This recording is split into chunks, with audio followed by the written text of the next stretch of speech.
Today we're actually wrapping up a series that I have just loved. It's a series called Tried and True.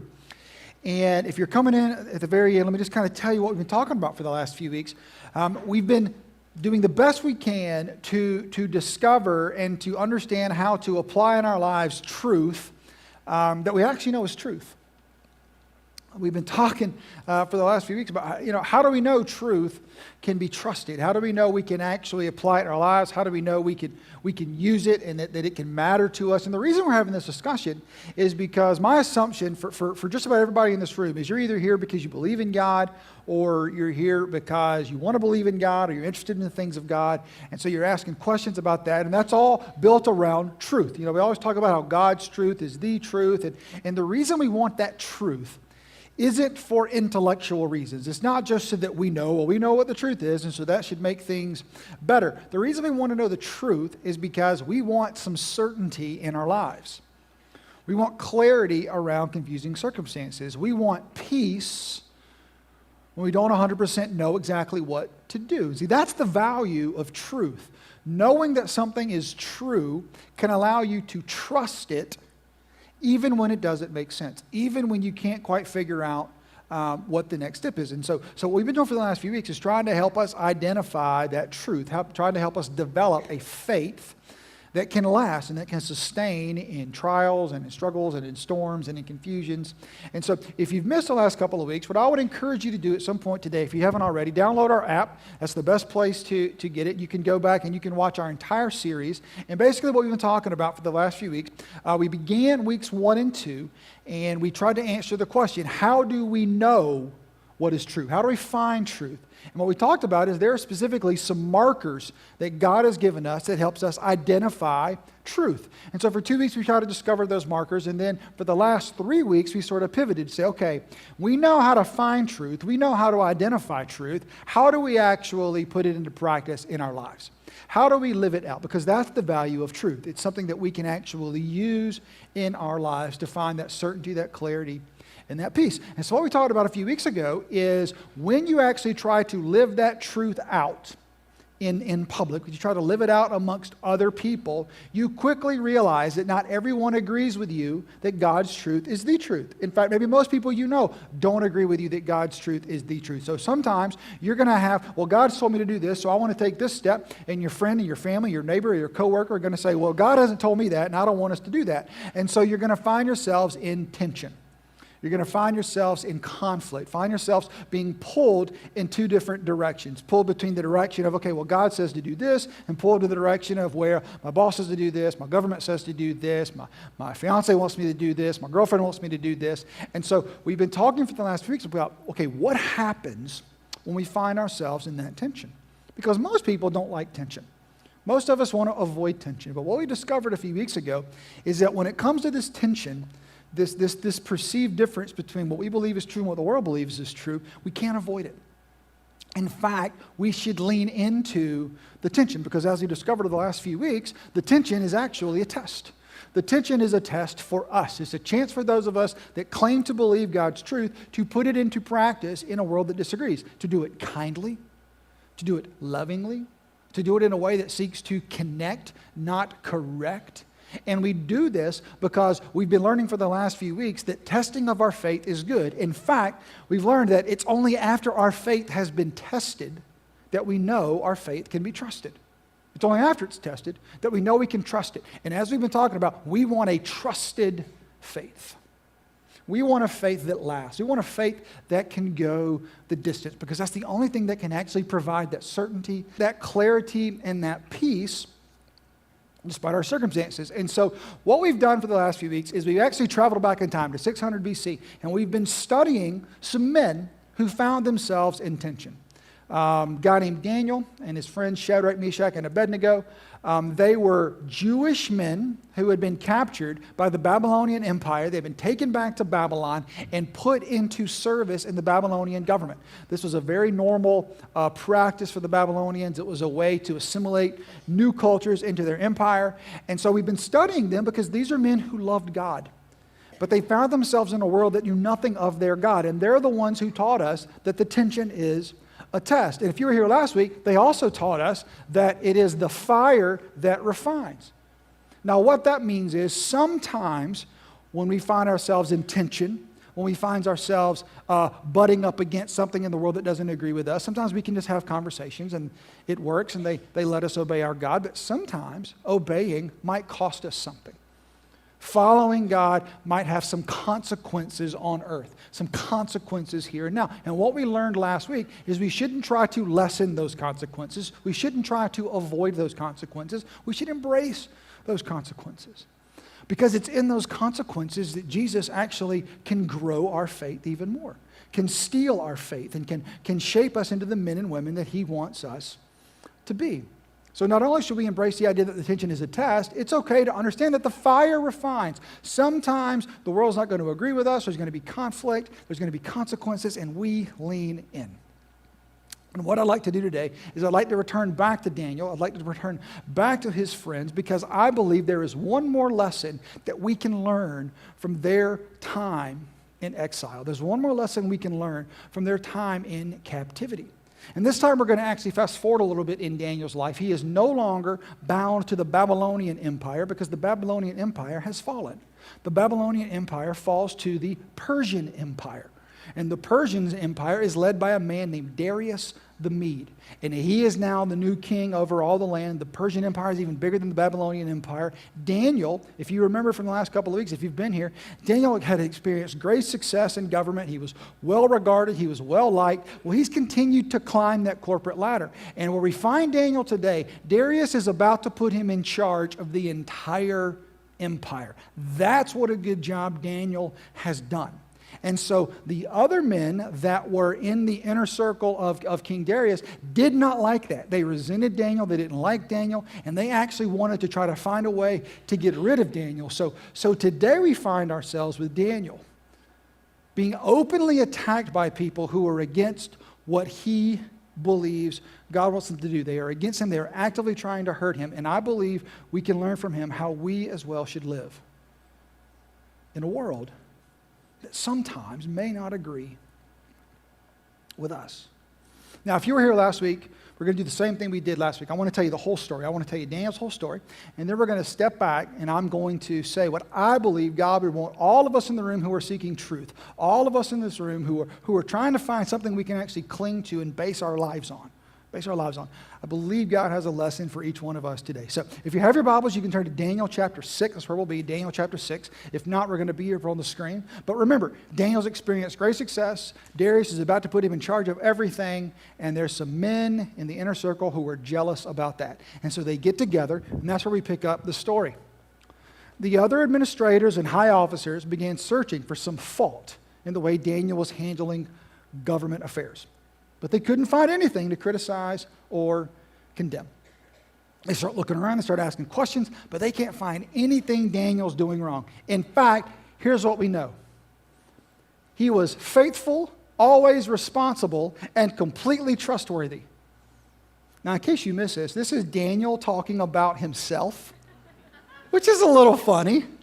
You know, I mean, I'm sure the Holy Spirit led him to write this down, but I hope when he wrote it down, he was like, I wish I didn't have to write this down. People are going to make fun of me forever, you know. But other side note, wouldn't it be amazing if this was what people said about us that claim Jesus as our Savior? Wouldn't it be amazing if our friends and our family, our neighbors and our coworkers, when they talked about us, they simply said, he's faithful. She's always responsible. She's completely trustworthy. Wouldn't that be great? Well, so that's what was true of Daniel. And so they look at it and they're like, well, there's nothing we can catch him in. So here's where they go. Here's what they decide. So they concluded our only chance of finding grounds for accusing Daniel will be in connection with the rules of his religion. Daniel did not hide the fact that he loved God. Daniel did not hide the fact that he followed God. And so they knew this is our way to attack him. So they devised a plan, and here's what they did. So the administrators and high officers went to the king and said, long live King Darius. A bunch of dudes walk into the boss's office and start telling him how great he is. Hey, bosses, if that happens to you, be wary. If a bunch of employees come in and said, man, you look great today. Have you lost some weight? You are looking good. Have I told you lately you're the best boss in the whole wide world? Who's the best boss? You're the best boss. That's exactly what happened. And so Darius is like, I am the best boss. You're right. So they keep going. We are all in agreement, we administrators, officials, high officers, advisors, and governors, that the king should make a law that will be strictly enforced. King, you look amazing today. And we have an idea for a new rule you should enforce very strictly. If your employees ever tell you to enforce a rule very strictly, it's because they don't struggle with the rule. It's like somebody coming and just suggesting, I think we should rule that no tuna sandwiches in the break room. You know, those are people who can't stand the smell of tuna. And so they get to them and they say, hey, we have this great idea for this great law, this great rule. It's going to be amazing. Here it is. Give orders that for the next 30 days, any person who prays to anyone, divine or human, except to you, your majesty, will be thrown into the den of lions. King, we were just thinking, you're great. You deserved a month of being great. We're going to call it King Appreciation Month. And for King Appreciation Month, nobody can pray to anybody but you because you're the best. But remember, if anybody does pray to anybody but you, what are we going to do? We're going to throw them in that lion's den. You've been asking, why do we have those lions? This is why we have those lions, so we can throw them in the lion's den. And then just to make sure he can't back out of it, they add one more thing. And now, your majesty, issue and sign this law so it cannot be changed. An official law of the Medes and Persians, that it cannot be revoked. So King Darius signed the law. He was like, well, this sounds great. Nobody's going to be crazy enough to disobey it. People are going to be praying to me for a month. That's awesome, man. So he signs the law. Now, this was a law aimed at one person. This was a law aimed at Daniel. This was a law aimed at taking him down because of his faith. The government and all its resources has turned its lasers on him and was trying to take him down. So what do we think Daniel did? Well, naturally, he called a press conference, and he talked about how he was going to start a new political party that was going to raise money so that they could take down this evil government and put their own form of government in it, right? No, that's not what he did at all. But when Daniel learned that the law had been signed, he went home, knelt down as usual in his upstairs room with its window open towards Jerusalem. He heard the law, and he went home. And he opened his window like he always done. He got on his knees like he always done. And he prayed like he'd always done. In fact, watch this. He prayed 3 times a day, just like he had always done, giving thanks to his God. Nothing changed. Law is passed, going to be thrown into a lion's den. Daniel's like, well, that's a bummer. All right, better go pray. And he goes home, and he prays to his heavenly Father. In fact, it's while he's praying that he's caught. Watch this. Then the officials went together to Daniel's house and found him praying and asking for God's help. See, I love the fact that Daniel wrote this so we know what Daniel was praying. Daniel wasn't just praying open, kind of mindful prayers. Daniel was praying, please help me, God, because I prefer not to be lion food. But I'm going to obey you, and I'm going to trust you. And these men, they see Daniel, they catch him, and here's what happens. They go to King Darius, and they say, hey, bad news. Somebody broke that rule we passed. It was Daniel. And immediately, Darius knows he's been tricked because he loved Daniel. And he looks at these men, and he realizes they've played him. But unfortunately, he signed the rule into law. Even he couldn't change it. And so he spends some time trying to figure out if there's any way he can get Daniel out of this, but he can't. They got him. They tricked him. And so, here's what happens a few verses later. So at last the king gave orders for Daniel to be arrested and thrown into the den of lions. And the king said to him, watch this, may your God, whom you serve so faithfully, rescue you. Now, this guy had just proclaimed a law saying he was God, saying no one could pray to anybody but him. But in this moment, he's like, oh, Daniel, I hope your God comes through. I hope your God's a good God. I hope your God's better than my God.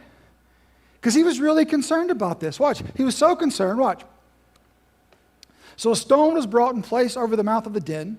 The king sealed the stone with his own royal seal and the seals of his nobles so that no one could rescue David. He had to make sure he had to follow the rules, sealed it, no one could rescue him. And then watch what the king does. Then the king returned to the palace and spent the night fasting. He refused his usual entertainment and couldn't sleep at all that night. I've always wondered, I wonder who he prayed to while he was fasting. think he prayed to himself? Dear me, please protect Daniel. I don't think he did. I think maybe he prayed to somebody else. Very early the next morning, the king got up and hurried out to the lion's den. He was passionate about this. He was concerned about Daniel. So he hurries out to the lion's den. He gets there, and when he got there, he called out in anguish, Daniel, servant of the living God. Now he's the living God. Was your God, who you serve so faithfully, able to rescue you from the lions? Because I couldn't. And I labeled myself a God. I could do nothing for you. Was your God better than me? Was your God able to save you? Was your God able to rescue you? And Daniel speaks. Daniel answered, long live the king. My God sent his angel to shut the lions' mouths so they would not hurt me, for I have been found innocent in his sight, and I have not wronged you, your majesty. Let's keep going. The king was overjoyed and ordered that Daniel be lifted from the den. Not a scratch was found on him, for he had trusted in his God. Now, if you were here last week and you heard the story of Shadrach, Meshach, and Abednego, 3 men who were ordered to worship an idol, they disobeyed. They were thrown into a fiery furnace.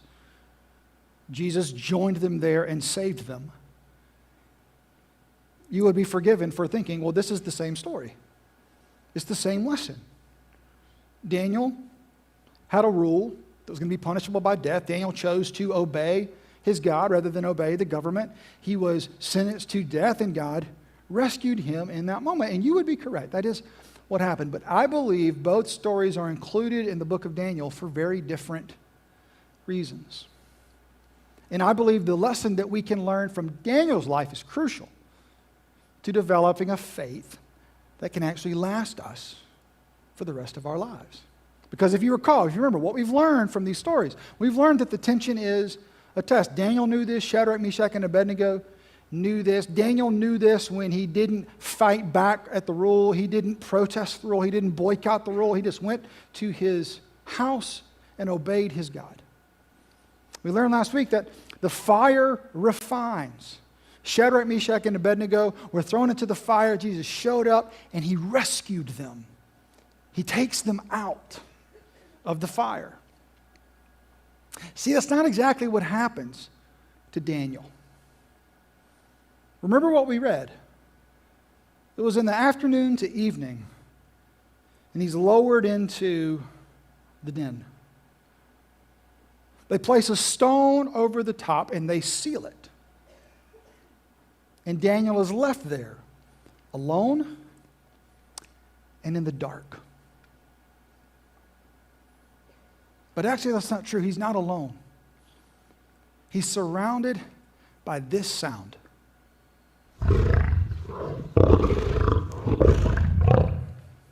Can you imagine the darkness of that night? Can you imagine how hard Daniel prayed? Can you imagine how much he hoped God was going to save him? Hour after hour after hour of prayer, hour after hour after hour of rescue. It wasn't until the next morning when the stone was rolled away and he was pulled up that he was certain he would be safe. See, I think there's a lesson for us to learn from Daniel in the lion's den, and it is a lesson that is crucial if we want to develop a faith that lasts. Because not only is the tension a test, not only does the fire refine what we learn from Daniel's night in the lion's den, what we learn about developing a faith that lasts. Because in that darkness, in that silence, something happened. Something was built in him. Something was confirmed in him. And the same will happen to us because we believe that the darkness defines. Our faith is not defined in the light. Our faith is defined in the darkness. Our faith is not defined when we can clearly see what God's up to. Our faith is defined when we have no idea what God is up to. See, if we want a faith that can last, we need a faith that can withstand the darkness. We need a faith that can withstand the confusions of life. We need a faith that can last when we don't feel God. We need a faith that can last when we don't see God. We need a faith that can last when we're going to spend all night in a dark cave surrounded by lions that want to devour us. Because here's what I'll tell you, Wellspring. If you don't have a faith that can withstand the darkness, you don't have a faith that will last.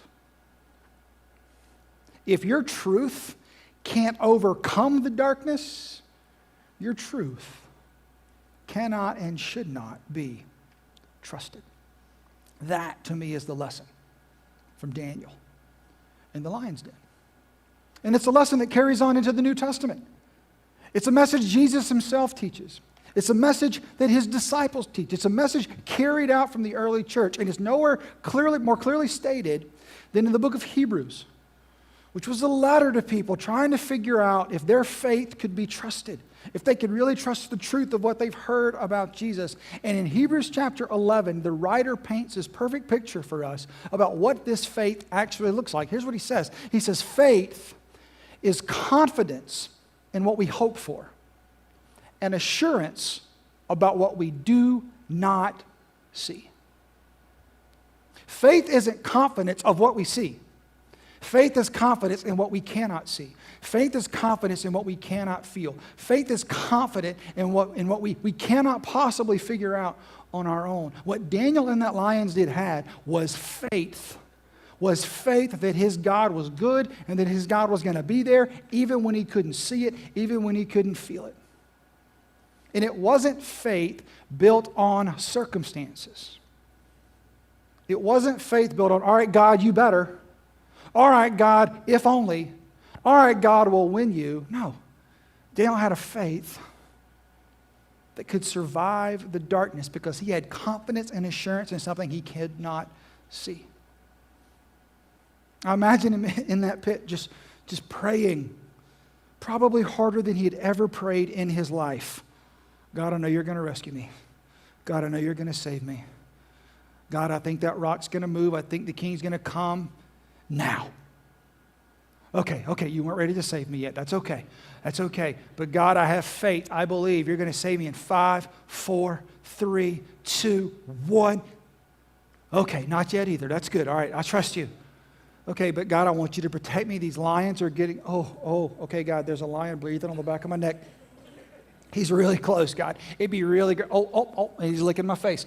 That'd be really great, God, if you would stop. God, I think he wants me to pet him. Okay, all right, I'm going to pet the lion. That's a lion. That's a big lion, God. They're all coming. Group hug. Okay, all right, God, it'd be really great if you could rescue me out of this because this is horrifying. Can you imagine the test? Can you imagine the test Daniel went through? See, that's why we've been saying this whole time, that it's only after our faith has been tested that we know our faith can be trusted. There is nothing that'll test your faith like the darkness. The darkness of disappointment. The darkness of unmet expectations. The darkness of praying for someone to get better and they don't. The darkness of being so sure God was going to move this way and he did that instead. The darkness of believing God called you to start a business and then it fails. And you're like, God, this wasn't part of the deal. I thought success was guaranteed since you called me to do this. Believing God calls you into a relationship only to have it fall apart. What do we do in those moments? When things don't work out, do we have a faith that will last? Do we have a faith that can survive despite the circumstances of life? Or is our faith conditional upon the circumstances of life? Because I'm telling you right now, a faith conditional on circumstances is not a faith that will last. It is not a truth worth trusting. So where did Daniel get the faith? Where did Shadrach, Meshach, and Abednego get the faith? Where do you get the faith? Where do I get the faith? Where do we get this faith? Where do we find this truth that can last? Well, it's in the person that we talk about every week at this church. It's in the person we sing to. And his name is Jesus. and He alone is truth worth trusting. And rather than trying to convince you, I'm going to let Him explain why. See, the last night He spent with His disciples before He was arrested and handed over to the Romans and eventually crucified, He said a lot of stuff to His disciples, and they were so smart they wrote it down so that almost 2,000 years later we can read what He said. And one of the things He did that night was prepare them for what was coming.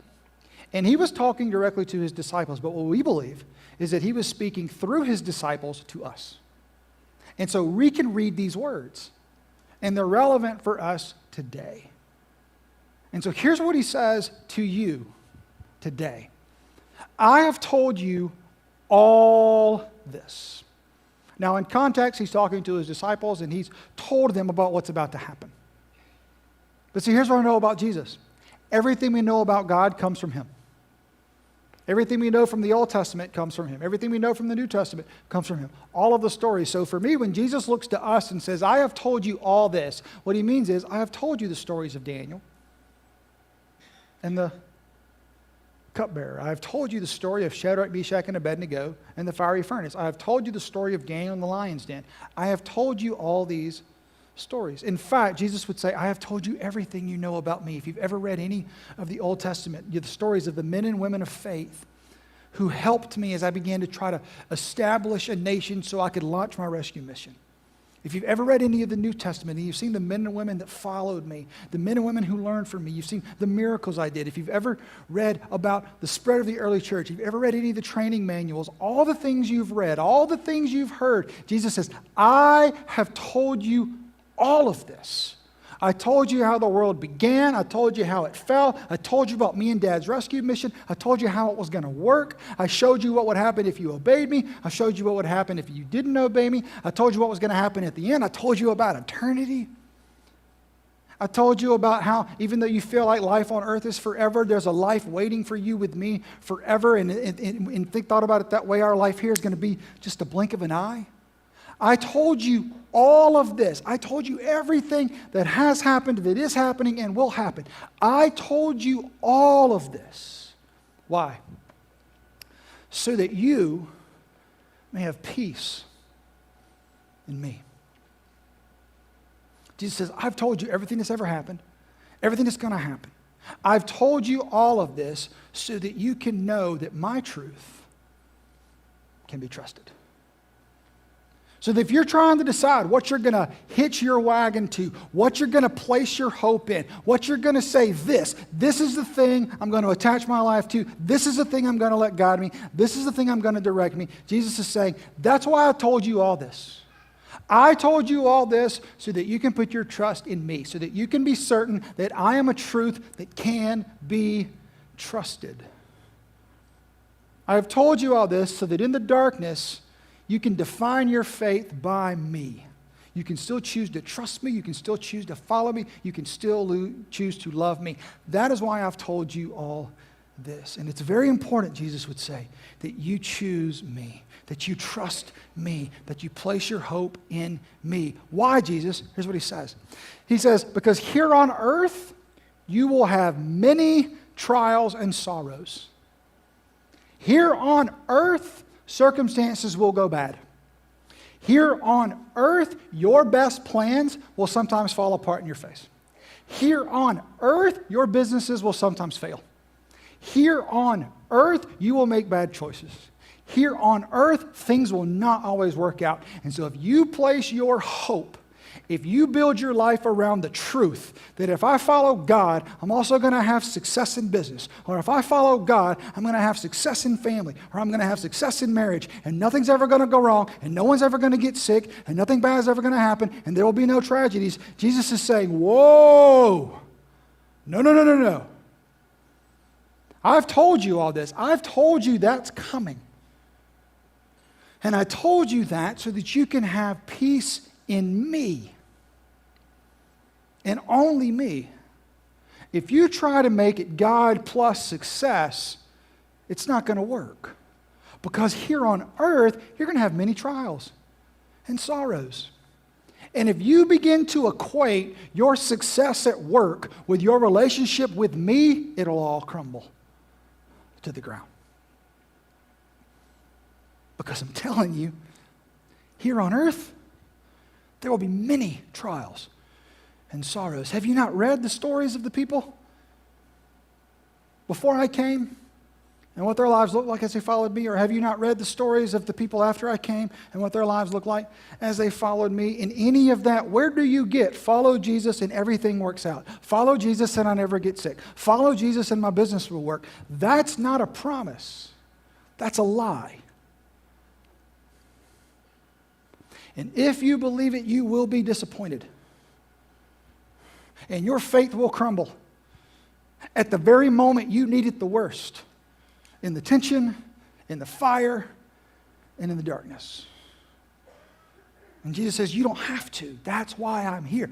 That's why I have told you all of this. That's why I've made it so clear. So that you can have peace in me. Even though on this earth there will be trials and sorrows. And then he adds this. But take heart, because I have overcome the world. See, Jesus didn't just say this, he did it. He walked out of this meal, was arrested by the Jewish temple guard, then handed over to the Roman government, beaten, nailed to a cross, died. Took the penalty, in fact, for every mistake you and I have ever committed once for all time to reconnect us to our Heavenly Father. Then on Sunday morning, Jesus came back to life. Not figuratively, but literally, physically. Came back to life, walked out of the grave. And the truth of that moment is the truth we can cling to in the tension. It's the truth we can cling to in the fire. It's the truth we can and must cling to in the darkness. It is the truth that sparked a movement that changed the world. It is a truth that changed disciples. It is a truth that changed nations. And it is the truth that can change us. From the beginning of Christianity, from the launch of that movement, one thing has been true. The tomb is empty. He walked out of it.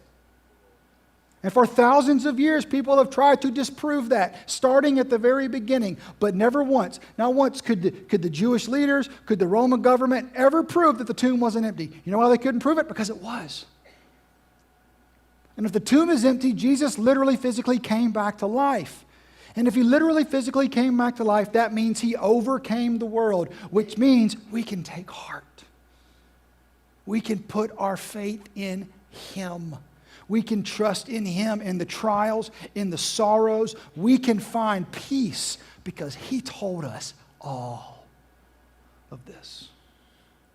When the marriage crumbles, we can say, God, I'm going to do everything I can to rescue that marriage, but I love you and I trust you to be with me in this moment.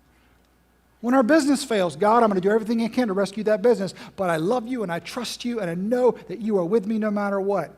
When we get sick, when a family member gets sick, God, I'm going to pray for healing with all I have, but I trust in this moment that you are with me and for me and that you have overcome the world. And I trust it because the tomb is empty. And if the tomb is empty, you've overcome. And if you've overcome, I can find peace in you.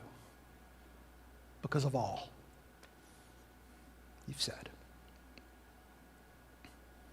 So if your hope, if your truth is tethered to anything other than Jesus, I just tell you, if it hasn't already, it will let you down. It will crumble under the weight of tension. It will crumble under the heat of fire. And it will be desperately insufficient in the darkness. Which is why Jesus says, I'm here. And you can trust in me. You can build your life on me. I am a truth that can be trusted. Because I told you all this. I told you it was coming. I told you that the tension, it's a test. It's a test for you. It's a test to build your faith, and I'm going to be with you in the tension, and I'm going to give you guidance in the tension, and I'm going to give you strength and courage in the tension. I'm going to be with you in the tension. And when obedience costs you something, I'm telling you, the fire, it's going to refine you. I'm going to be with you in that fire. Don't flee that fire. That fire is what I'm going to use to break out addiction in you. That fire is what I'm going to use to rekindle the flames of your marriage. That fire is what I'm going to use to turn you into the father or mother you've always wanted to be. That fire is what I'm going to use to prepare you for the next 20 years of your life. You have no idea what I have planned for your life. I just need you to trust me in it. And it's not a blind trust. The tomb's still empty. Go check. I walked out 2,000 years ago and no one's ever been able to disprove it. That's why they don't try. They attack other parts of Christianity, but they can't attack the fact that Jesus died, he was buried, and the next day the tomb was empty and no one's ever found the body. Because he walked out. And he started the movement that changed the world. So he says, you can trust me in the tension. You can trust me in the fire, and you can trust me because the darkness defines. You can trust me even when you can't find me. You can trust me even when you can't see me. You can trust me even when it doesn't make sense what's happening. You can trust me when everything else around you crumbles, when everything else makes sense. Remember, I told you all of this so that you could have peace in me. Because here on earth, you will have many trials and sorrows. But take heart. Because I have overcome the world. And you know what he means there? He says, and if you believe in me, if you join me, if you place your faith in me, we will overcome together.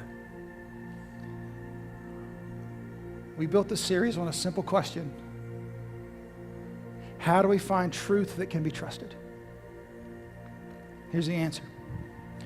Truth that has been tested by tension, refined by fire, and defined in darkness is the only one worth trusting. And let me help you. That truth has a name, and his name is Jesus. Nothing else can stand up to the tension. Nothing else can survive the fire, and nothing else can speak in the darkness. So it's crucial for those of us who truly want to find a faith that lasts, for those of us who truly want to understand truth that can be trusted, that we lean in today. And we accept that that truth, that hope, that faith can only be found and only be placed and only be reciprocated in Jesus.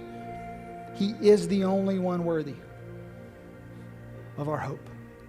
And if the truth you're clinging to cannot stand up to the testing of tension, the refining of fire, and the defining of darkness, throw it away and try something better. And this is better. And it's not just better for us. Here's the amazing thing about this truth, and the amazing thing that happens when we embrace it. Our eyes are opened, and we begin to join Jesus in his rescue mission. Because not only is this truth the best thing for us, here's what I know for fact. It is the only thing that can change the world. Let me pray. God, we just love you so much. We thank you for your Son. We thank you for his undeniable truth. I pray today, Father, that you will draw our hearts to your truth, that you will remove everything else in our lives, and that you will show us the tension, the testing is there for us. Because if our truth can't stand up to tension, we probably shouldn't trust it. You can. We thank you for the fire. Because if our truth can't withstand the flames, it's probably not your truth. So remove it. Refine our faith and tie it more to you. And God, we thank you for the darkness. We thank you for the moments where we can't see. Because we know it is in those moments where we truly define for ourselves what we believe.